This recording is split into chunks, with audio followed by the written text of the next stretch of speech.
Sometimes I do wonder whether some of the states surrounding Israel, it's in their political interests to have the current conflict continuing, because it allows them to have a distraction from their own domestic troubles. Because of course Jordan could, interestingly, one of the many options that were put forward on our trip is, Jordan could grant citizenship to the Palestinians living in Jordan. The West Bank, one option, as part of a possible solution. I'm not suggesting whether it holds water or not, but it was discussed, is whether the West Bank could actually be part of Jordan.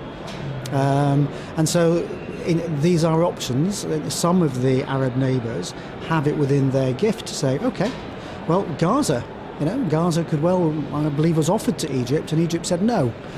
So there are other options on the table apart from just the two-state solution, or, as came up on a couple of occasions from both sides, a one-state solution, which I don't think is something that will be pursued.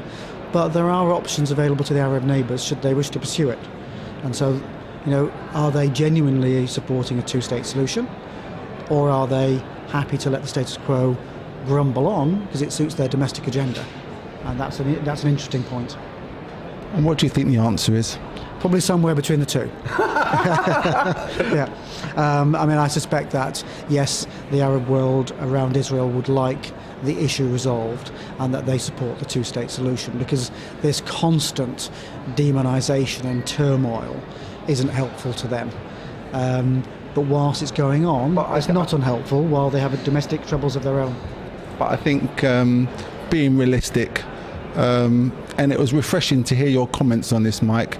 I think being realistic, the two-state solution is not going to happen, and there's going to have to be other ideas that you've just told us. Well, I want the two-state solution to happen.